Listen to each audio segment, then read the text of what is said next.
Good morning. Good morning. So today's lecture we will start a new topic, which is AC steady state circuit analysis. So steady state means we will not go through transients. Now the next thing, which is AC. So the overall circuits or the overall circuit techniques that we know. So far we discussed in chapter 2 and chapter 3 and even chapter 4, they were all about DC. So we didn't discuss AC, so most likely in DC, we used to assume or constant currents, constant voltage, which is something that does not change with time. These values are constants, no change at all. Then in the DC circuits, we assume the inductor is short circuit, the capacitor is open circuits. Then we did our analysis. Now, in AC, there will be slight difference, or there will be some differences, and it can be more complicated. Now, before start discussing the AC, I'm just going to go through some introduction about DC and AC. So, here, just like a quick overview.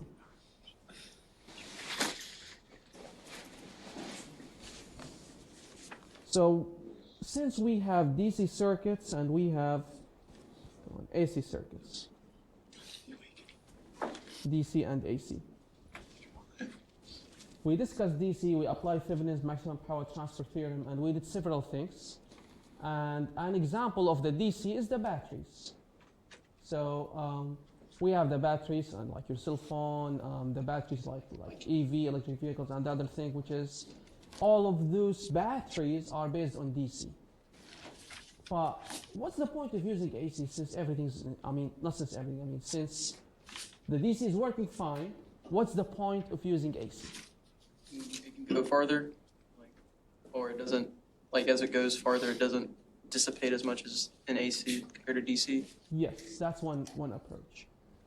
So he mentioned in DC or in AC, we can go for further or longer distances, while in DC, we cannot do this.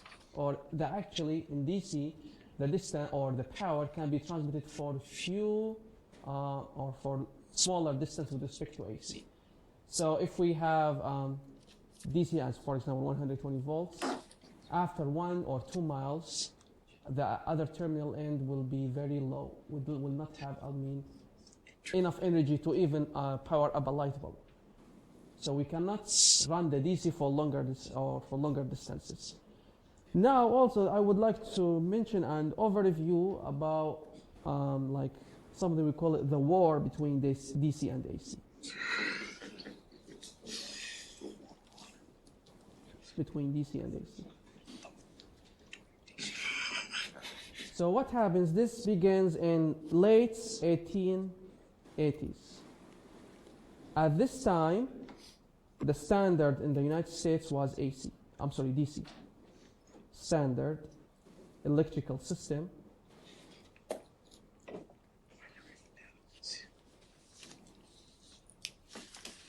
was DC. Okay. So DC was led by Thomas Edison.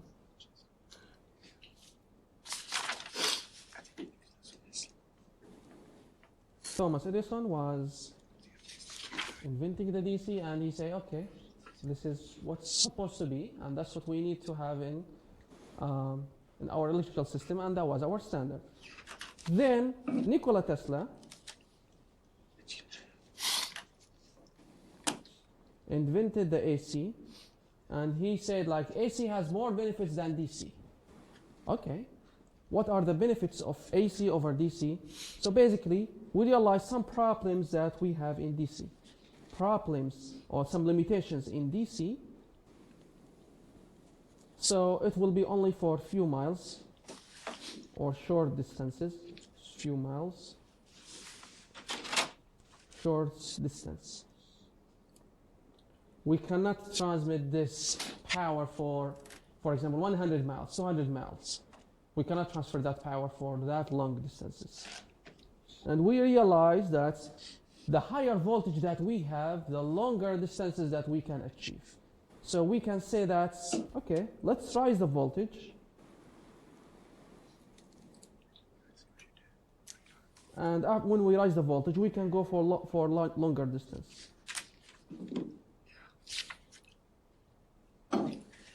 Go for longer distance. But at this time, unfortunately, it was hard to step up or step down the voltage.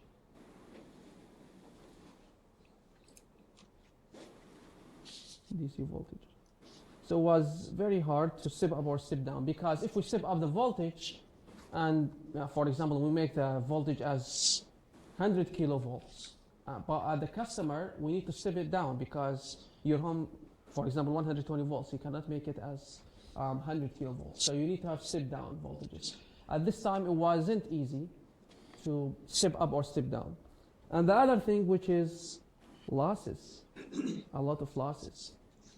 And that's also the reason why the DC will not last, or will last only for a few miles, because the losses. So most likely, here is the DC. Then we have a power lines that will go to the load. So in DC, the power lines, as we know, there is an inductor for it. I'm sorry, there is a resistance. So here R, I'm going to call it as PL as power line resistance, and here is RL as load. So our power line, this is depending on the distance or how long the power lines are. So as we know from physics, the resistance of the conductor is rho L over A, right? Rho L over A. Do you remember this for a conductor? Okay. So L is the length. L is the length. So the longer L will cause what? Larger resistance. Larger R. Then larger L, what will happen to the losses? Power losses at power lines equals to I squared times RL. So what's happening? The larger distance, the larger losses. So this also can be a limitation, which is basically in DC, we realize there will be higher losses or very large amount of losses. This make it sometimes, if you transmit the power for longer distances, let's assume you are transmitting 5 kilowatts, then maybe after 2 miles or 3 miles, you will see the power that for the losses, 4.5 kilowatts, and your load consuming 500 watts. So most likely you are supplying the losses, not supplying the load, which is something that we don't want. That makes a limitation. So at this time, how Edison overcome this problem? Basically, he tried to make every city has its own generator. So there will be a generator, for example, in our city, then most likely the power will be close to the downtown. That's as an example. Right? Then closer to the downtown, then you will be, or closer to the generator. So they will make local generation units. Every city or each area has its own generator. That's how we overcome this. But this can be costly. And sometimes we realize like the fossil fuel and the other things that we found these days, we can make some large power plants in a certain area, and we need to deliver it for example, a few states. So we have some power plant that can generate a large amount of power, other than making a local. So which will make it much cheaper other than making local generators. So there was some challenges about DC, which we cannot overcome, or we cannot solve these problems at this time. So again, like making each area has its own generator, this is something unsuitable. Transmitting the power for longer, for few miles, this is also make it infeasible. So what happens, AC was led by Nikola Tesla, tried to find some advantages. So AC says that we can go deliver power for longer distances.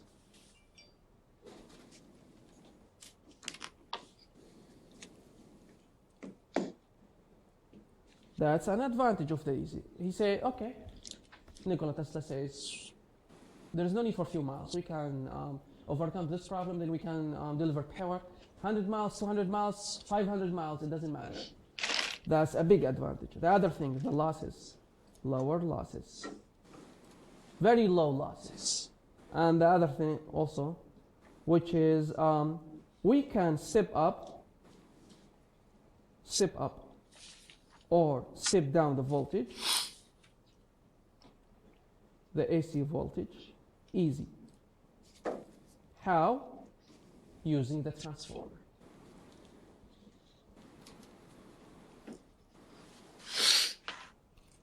So using the transformer, which is step up or step down the voltages, then we can step up or step down. So the overall idea, we will step up the voltage for high value, then transmit the power for longer distances. This will make it lower losses. After making it lower losses, then for the load side, we will step down the voltages, and then you will get it to the customer. So that's how we found it. Then this is most suitable thing. So we can step up or step down using the transformer. The transformer, keep in mind, it's not working with DC. It will work only with AC. That's why we cannot do this in DC. And this is something make it a great thing, make it the AC win. So overall approach of AC, here is the source. Then we will step up the voltage. Then it will go for longer distance. Then step down the voltage. Then you will go to the load. Okay? That's overall approach. And here is like, we can call it, this is the power lines. And most likely these power lines can be, as you see in large power towers that you can see maybe out of town. You can see some large power towers, power lines. This is can be considered for high voltages that can be used to transmit the energy up to 200, 300 miles or even 500 miles. Okay? Then AC says that, or Nikola Tesla says, okay, let me do this, and that's something that we can achieve, and we can do it without any problems. So what happens after that? Edison did not stop here. So he said, okay, how can I overcome on Nikola Tesla? Nikola Tesla, make a big advantages about it, but he was not satisfied. So what he did, he spread some misinformation. He was saying that the AC is more dangerous than DC. So he was going so far, even he electrocuted some stray animals and say, look, to prove how the AC is bad, or to prove his point that AC is more dangerous than the DC. So he tried to spread misinformation about AC and some rumors. So because everyone was looking for funds for funding his projects. So, since he found himself he's losing, then he tried to spread some misinformation. But after that, AC wins. How AC wins? The most likely what happens, the points that makes AC wins, they make call it Chicago World Sphere.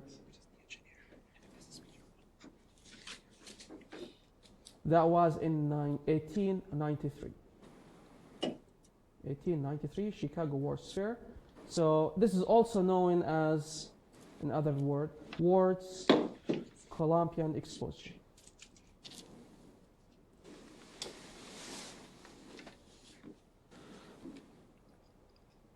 So what happened there? We were looking, or they were looking for supplying power for a specific, or for a certain area. So they said, okay, let's make a bid. We want to see how is Nikola Tesla will do, or how is DC cost, overall cost, how is AC overall cost. So Edison said, like, to meet your targets, we can satisfy this by 554,000. That was in 1893. Which is a lot. Then, to supply this, this project or this amount of area by electricity, while Tesla said that we can do this by 399,000. So they found that AC is cheaper than DC, much cheaper. Then AC wins, Tesla wins. That was the point that's making the standards in the US from DC converted to be AC. After that point, when he proved this practically, we can achieve this by 399,000. That was again in 1893. Then, in the same year, in 1893, Tesla did not stop. They didn't say, okay, I win and that's it. Let me do my own company and that's it. He's still doing more research. So what he did not stop only at AC alone. He invented something we call polyphase or three-phase AC. Polyphase or three-phase AC. He invented the three-phase AC generator. So the overall thing about three-phase AC, he doubled amounts of the power, triple amount of the power by doubling the cost. Almost something like that, 3 times the power by doubling the cost. Or even lower than doubling the cost. So also creating the three-phase will make it more better and better and better. So then definitely they say we no longer want the DC at all. Let's make the AC, everything at AC. So that's why, starting from that period, the overall standards in the whole world based on DC. Based on AC. Because, again, this is because of the inventions of Nikola Tesla. Then everything is working well, and we have step-up voltages, step-down voltages, and etc. So it looks like everything's good, right? AC wins, and there's no problem. Okay, so then even after Edison and Tesla, there's still like AC and DC. Let's talk about now. Do you think like the world stops at that time? There was some updates happened. So there is something or a revolution in the technology that happens in the 20th century.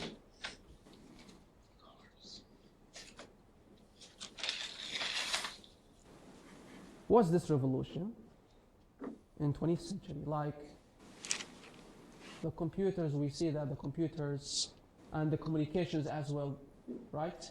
What's this revolution? What happens in the 20th century that makes this revolution? Inventing of what? The transistors, or like the semiconductor materials, right? Even now, we're still struggling with the semiconductor materials manufacturing as well. So the inventing of the transistors allow us to reduce the size of the computers from very big size to be smaller size, very smaller size, so it can be affordable. So in the past, the big computer was very big, because it has a vacuum tubes. Then we replaced this via transistors.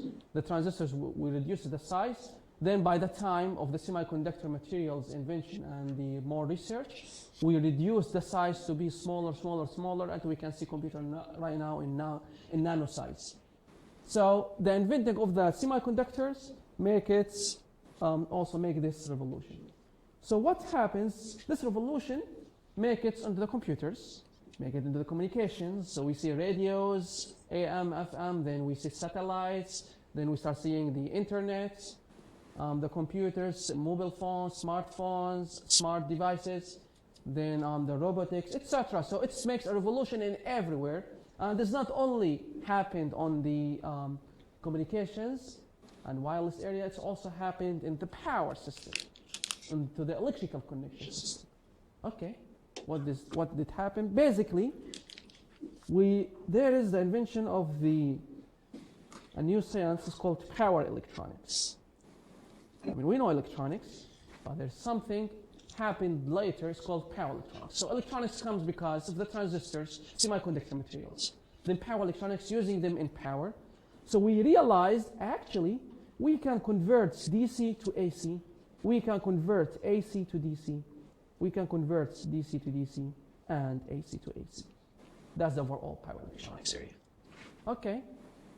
Does this change something? This can change something. Like what? We realize using the power electronics, PES, power electronics, we can step up or step down DC voltage easy.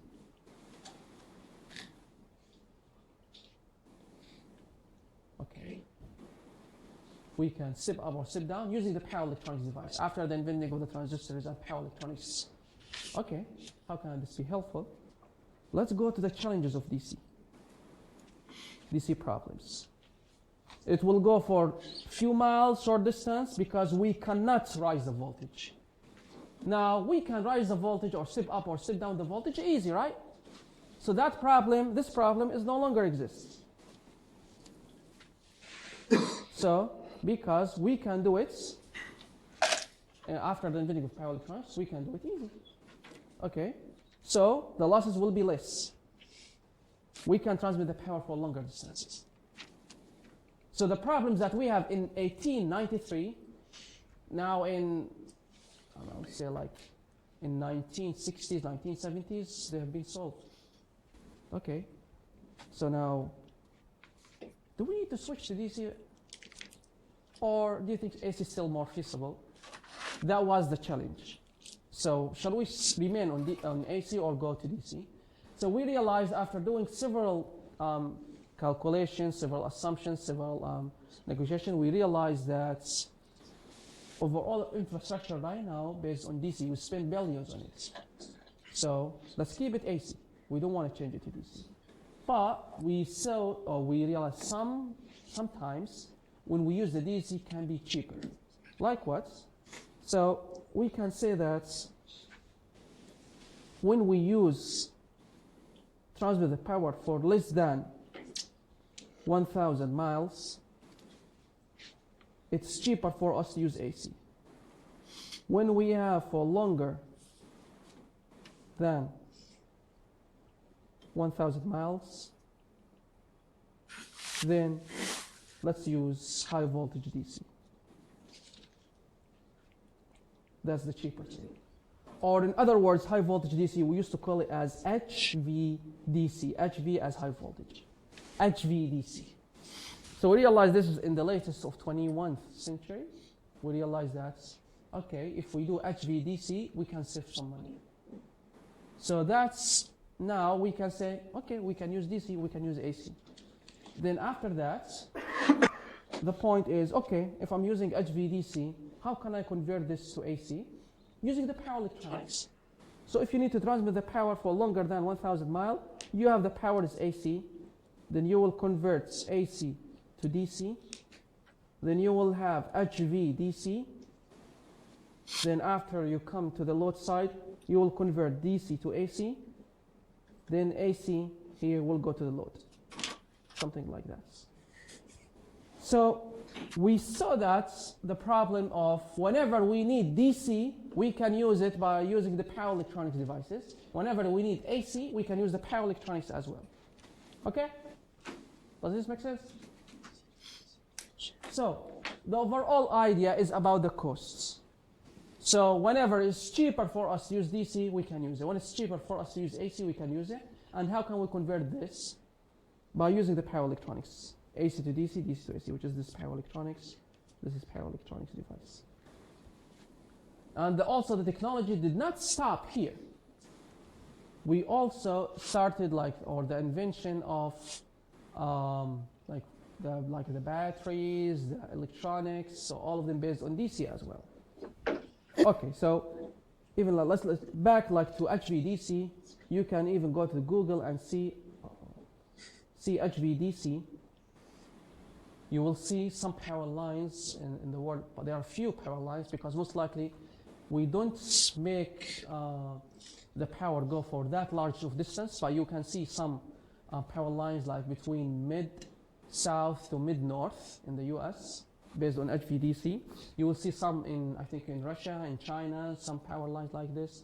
So it's called HVDC. Now based on also small voltage scales, we have computers, cell phones, and the other things. So cell phones based on DC. computers like laptop, and the other things are based on DC. What we have here in the wall outlet based on AC. How can I do that?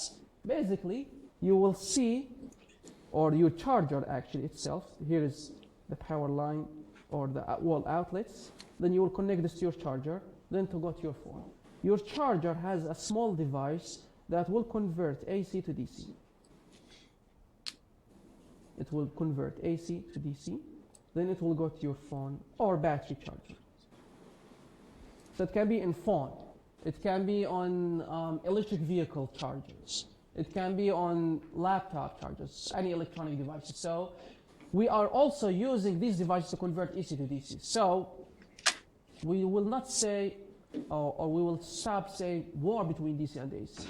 And instead of fighting, AC will win, DC will win, let's use them whenever more convenient for us. Since we have the tool to convert AC to DC, DC to AC, then there is no need to say, let's make the system is based on DC, or let's make the overall system based on AC.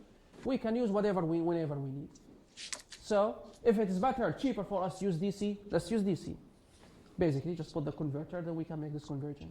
Then if it's better for us to use AC, let's use AC. Then again, and instead of fighting, let me support DC, let me support AC, now we can use them together whenever we want. Okay? So we will see this a lot. I mean, even some people try to make, we call it microgrid DC, which is making a standalone, making their a small project. This is under research and development. So overall home, overall maybe for example, company based in DC. But in my point of view, it's infeasible because some elements or some devices are based on AC, some devices are based on DC. Like the refrigerators, for example, the air condition based on AC, cell phone based on DC, microwave based on AC. So you will see multiple things, every element depending on each one and everything and something different. So again, now we can say DC and the AC together. DC and the AC together. So there is no need to say, let's support DC, let's support AC. Okay? Any question? Now I mentioned a lot DC, AC, DC, AC, but what's actually AC? What's AC? AC stands for alternating currents.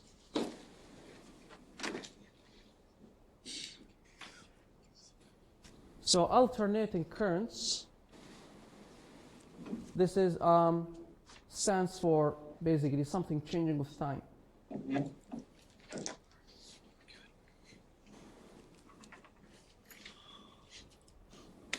In DC, we used to donate, for example, a voltage source as 12 volts, something like that. Battery.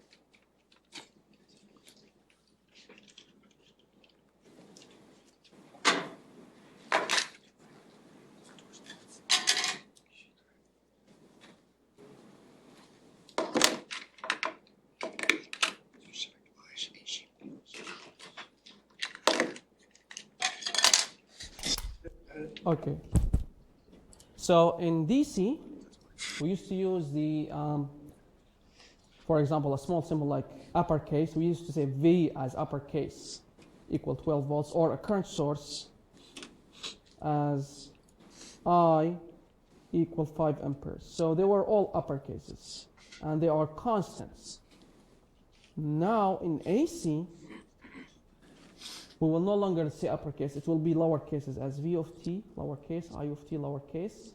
So they are function of time. They are changing of time. And most likely, in AC, we will discuss, we call it periodic signals. What does periodic mean? It means it's repeated itself every certain period of time. Repeated waveform. Okay? Or we have other part, which is the transients. So the transients that we discussed in chapter 4 happens only once, like this stage, for example, move to this stage, something like that. So it happens once. So transient is a special case of AC. Special case of AC. That happens only once when there is a switch, where there is a switch action. But we will not discuss transient in this. We will consider the periodic signal. Again, periodic signal, which means signals that change or signals that repeated itself every specific period of time. So as an example for a periodic signal, we have a square wave. Square wave like this.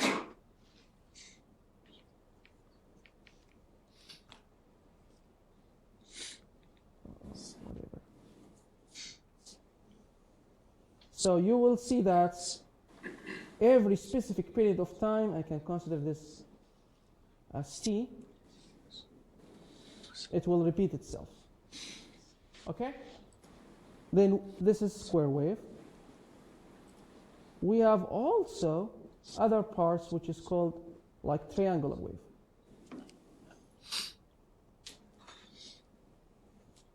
Every specific period of time.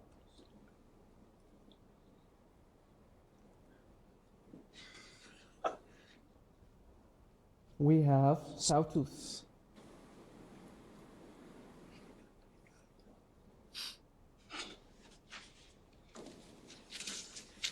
All of them are considered as part of AC. Then we have sinusoidal. Sinusoidal means it can be either sine or cosine. And sine and cosine are almost each similar to each other. The difference is we call it shifts. So something like that. And we know that sine and cosine, they are repeating itself every specific period of time, right? So sinusoidal. So sinusoidal can be again like sine or cosine. And so such that sine and cosine phase shift 90 degrees between them. So in this course, or even like in AC circuit analysis, we will focus on sinusoidal. That's our target. Or that's what we have in real life for the electrical system. We are using sinusoidal.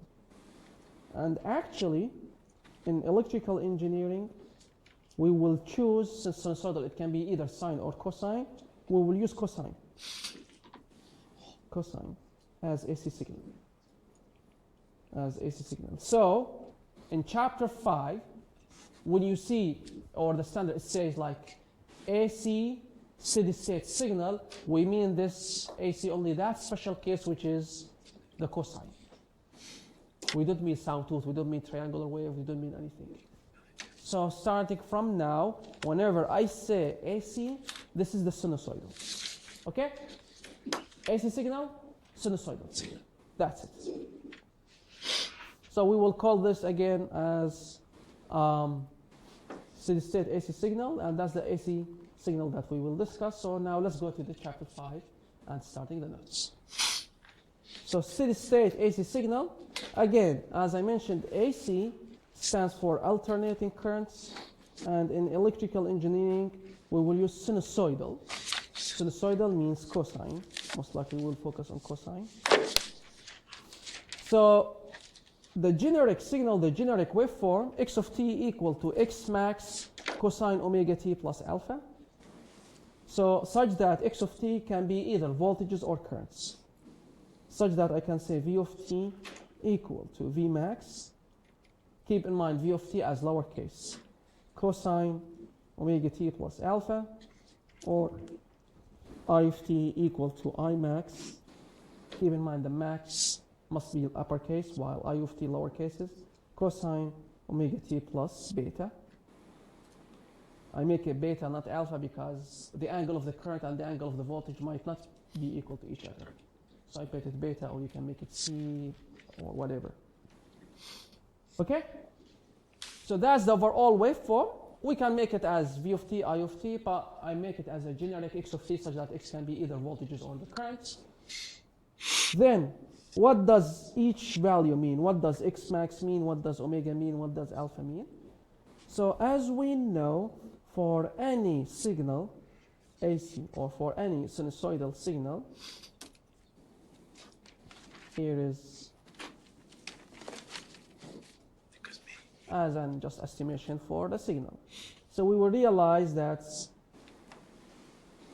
the sine and cosine, as we know, sine or cosine bounded between -1 to 1.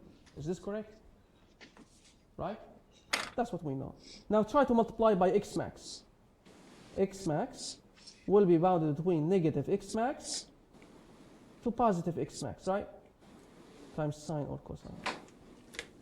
And that's what we'll see here. So here is x max. Here is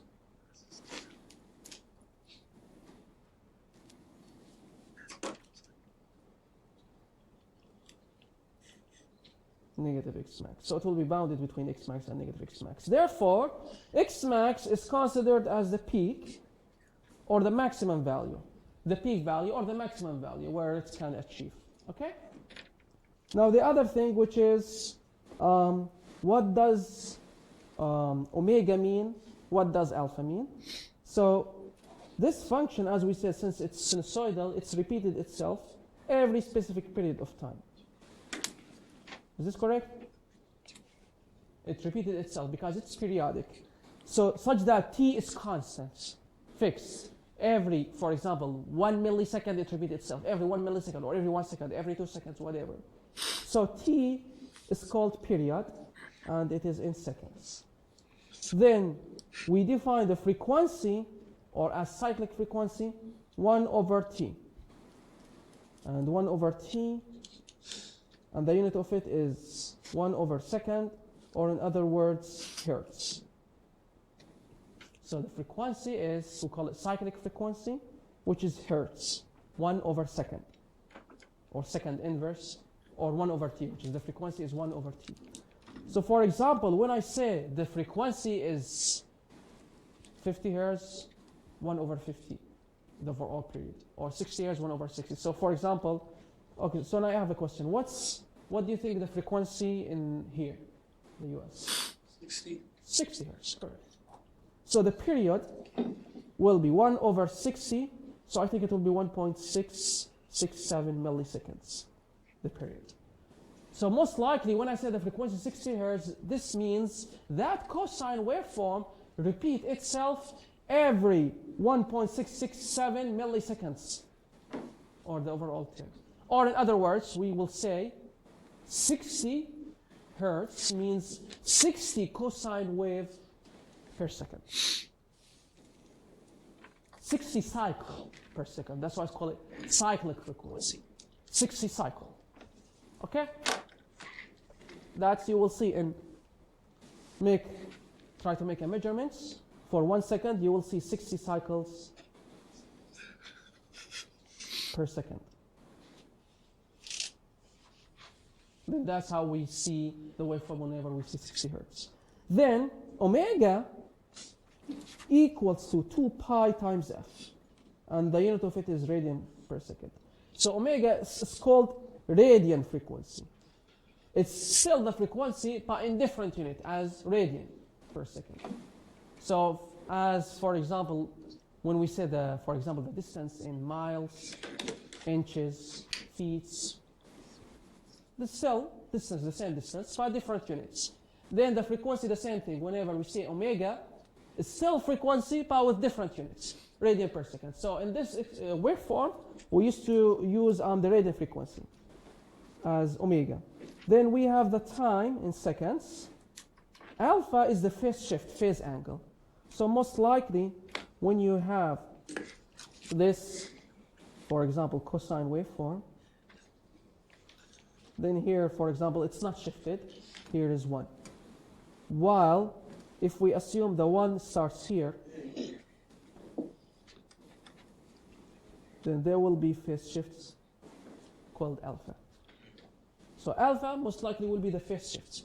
Whereas, for example, most likely we know the cosine at 0 will be 1. Then if you shift it a little bit, shift it right, shift it left, there will be an angle. So this is considered alpha, and most likely the alpha, to make our standard in degrees. The angle will be in degrees. Okay? So again, the period is related in how long will it take to complete one cycle, the time to complete one cycle, while the frequency is how many cycles per second. Okay? Now let's just look at omega for, so at f equal 50 hertz, omega equal 2 pi times f, which is 2 pi times 50, so 314 radian per second. While when frequency equals 60 hertz, go back to here.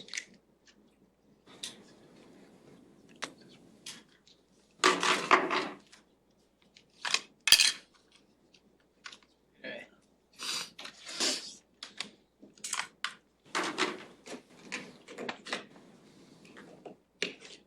Only we're running off the AC current, right? Yeah.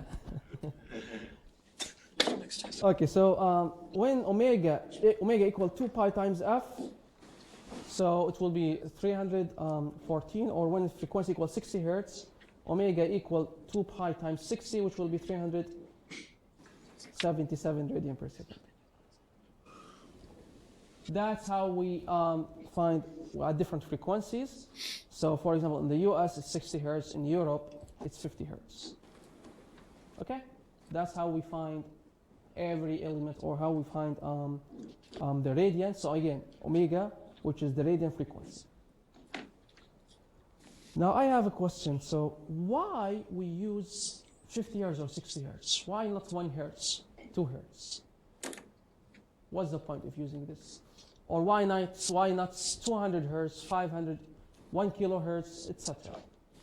So most likely the frequency is related to be how many cycles happens per second. So why we choose, why we didn't choose, for example, very high frequency, like 1 kilohertz, 100 kilohertz, something like that? Because most likely the frequency is related to the speed of the generators. The higher frequency, the higher speed of the generators. So we don't want to go to very large value that make it impossible to make that generator running that fast. That's the one approach. How about the other thing, which is why we don't use very low frequency like 1 hertz or 2 hertz? This is, we can go back when the early invention of the electricity. If we use a very low frequency as 1 hertz or 2 hertz, so most likely the AC is something changing like this way. So this go back to the light bulb. So if it is go up and down and with short time, I mean with longer period of time, which is for example 1 hertz, 1 cycle, so you will notice the light bulb is a flicker. You will see that flicker, and it will be annoying for us. So it's so annoying when you see the flicker of the light bulb, or up down, because there will be zero crossing. But we realize when we make it 50 hertz or 60 hertz, it will be flickered 50 times per second, 60 times per second, so your eye will not notice that flicker. And that's why we used it. 50 hertz or 60 hertz, your eyes, that was again in old light bulbs. Right now with LED technology, it's different. But that was, why we use 50 hertz or 60 hertz. Now why not 1 or 2 hertz? You will not notice the difference. And we also realize that the higher frequency, the smaller component that we can do. That's why sometimes in airplane, we used to have 200 hertz, because we want lighter device, smaller, lighter weights. But again, most likely we use 50 hertz or 60 hertz. Okay, why we use 50? Why we use 60? What's the point of using 50 and 60? Why some people use 50, why use 60? So we realize that there are several pros and cons for everyone. So we realize that with 60 hertz, it's more safer. 60 hertz, we can do transmit the power with higher, or we call it with higher efficiency. With 50 hertz, even though it's more dangerous, but the thing with 50 hertz, it has the capability to transfer a higher amount of energy. What do I mean by higher amount of energy? So I used to say in 50, according to our standards, we have 120 volts in 60 hertz here. And some devices that consumes larger amount of energy, we will connect this to 240. So you can go to the switch panel or the breaker panel at your home, then you will realize that, okay, it can consume 50 hertz, or it can consume 60 or 120 volts or 240 volts.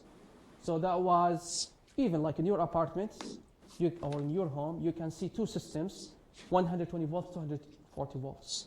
That was the drawback. That's the drawback of the 60 hertz. While in 50 hertz, which is 220 volts, it can achieve the job. You didn't need to do two voltage systems. That's the drawback, or that's the advantage of 50 hertz over 60 hertz. Okay? Anyway, like each country makes its own standards, and we are already comfortable with this. There is, I mean, even though there is drawbacks, but we can live with this. So we don't need to replace everything to 60 or replace everything to 50 hertz.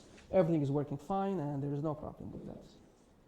Okay, let me go to this example, then we will end up the lecture. So here, V of t equal 169.7, 377 plus alpha. Find V max, omega, alpha, f, and t. So basically, whenever we deal with this problem, write the general formula. V of t equals to V max cosine omega t plus alpha. Now, compare. V max is what? 169.7, right? Omega equal to what? 377. Alpha equal to what? 50 hertz. How about f? We know omega equals 2 pi times f. Therefore, f will be omega over 2 pi. So 377 over 2 pi will make it 60 hertz. How about the period, the last thing, period, equals to 1 over f, which is 1 over 60. So the answer will be 16.67 times 10 power negative 3 seconds. Or in other words, 16.67 milliseconds. And that's it. Okay, that's simple. Yes? For like omega and the phase angle or alpha inside the cosine, should those be in radians or degrees? Alpha must be in degrees, but omega must be in radian per second. Okay, since we multiply it here, it will be fine. Any other questions?